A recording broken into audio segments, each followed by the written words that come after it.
क्या कल शाम को टीम इंडिया की श्रीलंका टूर के लिए टीम सिलेक्शन के बाद टी20 में हार्दिक पांड्या और ओडीआईज में केएल राहुल का कैप्टनसी जो कैरियर है वो खत्म हो गया? आज ये बड़ा सवाल है। आप भी बता सकते हैं कि सच में क्या ये दोनों का कैप्टनसी कैरियर ख़त्म हो गया? आप कमेंट में ज़रूर बताइए। आज ये बड़ा सवाल इसलिए है कि अगर कुछ दिन पहले तक हम चीज़ों को देखें, जब से 2022 के बाद हार्दिक पांड्या को टी20 में कप्तान बनाया गया था, लोगों को यही लग रहा था कि हार्दिक पांड्या ही आगे चल के टी20 को लीड करेंगे। फिर उनको ओडीआईज में भी वाइस कैप्टन किया गया क्योंकि केएल राहुल का परफॉर्मेंस इतना अच्छा नहीं था। उसके बेसिस पे केएल राहुल का जो वाइस कैप्टनसी था उसको छीना गया था और हार्दिक पांड्या को ही ओडीआई वर्ल्ड कप में वाइस कैप्टन बनाया गया था। लेकिन हार्दिक पांड्या फिर इंजर्ड हुए, 6 महीने के लिए बाहर गए। फिर उनका जो है वो कैप्टनसी का कैरियर वो दांव पे लग गया। फिर केएल राहुल को जो है साउथ अफ्रीका के ओडीआई सीरीज के लिए कप्तान बनाया गया।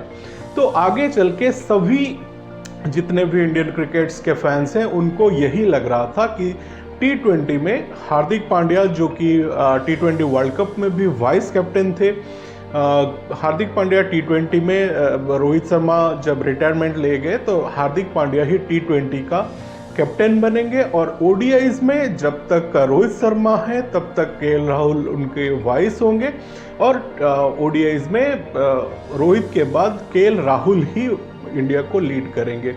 लेकिन ऑल ऑफ सडन जब गंभीर एरा की शुरुआत हुई तो झटके तो लगने वाले ही थे, लेकिन इतने जल्दी इतने बड़े बड़े झटके लगे कि किसी को ये उम्मीद नहीं थी कि ऐसे भी हो सकता है। किसी को नहीं लग रहा था। अगर हम केएल राहुल, जो कि मैं पर्सनली हूँ, केएल राहुल की कैप्टनसी का मैं फ़ैन हूँ, एज ए प्लेयर मैं उनका फ़ैन हूँ, तो जो फैंस हैं उनको एक झटका तो ज़रूर लगा है। क्योंकि आप सोच रहे होंगे कि आपका जो फेवरेट प्लेयर है वो आगे चल के लीड करेगा टीम को, लेकिन ऑल ऑफ सडन उनको सिर्फ एक प्लेयर के तौर पर सिलेक्ट किया जाता है और दोनों ही फॉर्मेट में शुभमन गिल वाइस कैप्टन के तौर पर चुने गए हैं।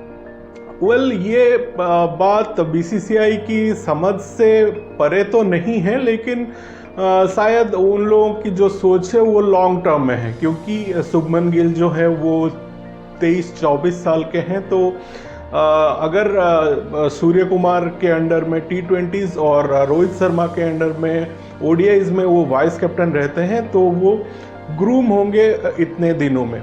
सूर्य कुमार शायद 2026 का जो वर्ल्ड कप खेलने जा रहा है इंडिया में, टी20 वर्ल्ड कप होगा, उसमें उस तक सूर्य कुमार यादव के अंडर में, और 27 तक अगर रोहित शर्मा कैप्टनसी किए टीम इंडिया की ओडीआईज में तो 27 तक वो रोहित शर्मा के अंडर में ग्रूम होंगे एज ए वाइस कैप्टन। जो कि बीच बीच में अगर इन दोनों ने कहीं पे ब्रेक लिया तो शुभमन गिल को दिया जाएगा। लेकिन क्या ये जो फैसला लिया गया है ये लॉन्ग टर्म में अच्छा काम करेगा? क्योंकि क्या शुभमन गिल को ये रिवार्ड जो मिला है दोनों फॉर्मेट के वाइस कैप्टन का, वो जिम्बाब्वे टूर में कैप्टनसी के ऊपर मिला है? गॉड नोज, या फिर बीसीसीआई का क्या सोचना है, गौतम गंभीर का क्या सोचना है, ये उन पे डिपेंड करता है।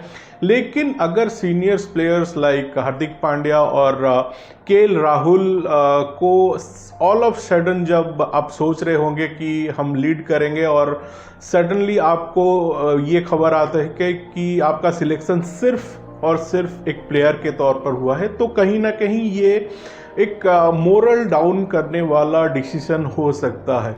श्रीलंका टूर पे रोहित शर्मा की जो ब्रेक के चलते ये खबर बहुत चली थी कि केएल राहुल ही श्रीलंका टूर पे इंडिया की कैप्टन होंगे। लेकिन गौतम गंभीर जब चार्ज लिए हेड कोच का, तब उन्होंने ये स्टेटमेंट दिया कि वो चाहते हैं सभी सीनियर खिलाड़ी श्रीलंका टूर में जाए। तो इसके चलते रोहित शर्मा वापस आ गए और रोहित शर्मा ही कैप्टन होंगे ओडीआईज के। लेकिन वाइस कैप्टनसी जो था वो शायद केएल राहुल को जाने वाला था, लेकिन वो चेंज हो गया और शुभमन गिल के ऊपर गया। अगर शुभमन गिल ये जो पीरियड उनको मिला है उसमें वो ग्रूमिंग अच्छी से हो जाते हैं, तो ये जो लॉन्ग टर्म का सोच है बीसीसीआई का वो शायद फ्रूटफुल हो सकता है। लेकिन अगर वो नहीं रहे तो मतलब वो ग्रूमिंग उस तरह से नहीं हो पाए एज ए कैप्टन, तो फिर क्या होगा? ये जो डिसीजन आज लिया गया है क्या वो बैकफायर करेगा, या फिर आप उस टाइम पे सोच फिर से होगा कि और चलो किसी को कप्तान बना देते हैं? अगर ये सोच रही तो उस रेस में शायद ऋषभ पंत भी आ जाएंगे खेल में, क्योंकि ऋषभ पंत के बारे में भी ये सोचना था कि उनको शायद वाइस कैप्टन से मिल सकती है। लेकिन ऋषभ पंत अभी दोनों जो वो एक्चुअली तीनों फॉर्मेट के प्लेयर हैं, वो ओडीआईज भी खेलेंगे, टी20 भी खेलेंगे और टेस्ट मैच में ऋषभ पंत का जवाब ही नहीं है। तो इसके चलते ऋषभ पंत भी रेस में है, क्योंकि केएल राहुल जो है वो दोनों फॉर्मेट के वाइस कैप्टन कभी थे और ये लग रहा था कि आगे चल के वो कैप्टन होंगे, और आज वो कहीं पे नहीं है, सिर्फ प्लेयर के तौर पर खेल रहे हैं। तो कुछ भी हो सकता है, लेकिन KL Rahul as a ODI captain उनका जो परफॉर्मेंस है वो बहुत ही अच्छा है, बहुत ही सराहनीय है। एक लीडर के तौर पर मैच में उनका जो प्रेजेंस है वो बहुत ही अच्छा था। लेकिन क्या सोचना है गौतम गंभीर या फिर सिलेक्शन कमेटी का, ये उन पे डिपेंड करता है। और हार्दिक पांड्या, उनके लिए तो ये 7-8 महीने जो हैं वो बहुत ही टफ गए हैं। टीम से उनका मतलब इंजर्ड हो गए, 50 ओवर का वर्ल्ड कप नहीं खेल पाए, लेकिन आईपीएल भी खराब गया। आईपीएल में जिस तरह से उनको बू किया गया या फिर जो कुछ कंडीशन उनका था वो बहुत ही ख़राब था। लेकिन जब टी20 वर्ल्ड कप की बात आई, हार्दिक पांड्या ने कुछ भी गलत नहीं किया था, सब कुछ ठीक था। लेकिन गौतम गंभीर का ये मानना है कि जो प्लेयर इंजर्ड हमेशा रहता है उनको कैसे कैप्टनसी दिया जाए। तो इसके चलते सूर्य कुमार यादव, जो कि टी20 में एक बड़े पोजीशन में है, 1 या 2 नंबर पे बैट्समैन के तौर पर रहे हैं, शायद उन्हीं के ऊपर अभी इंडियन टीम डिपेंड करेगी एज ए कैप्टन, वो ही कैप्टन रहेंगे।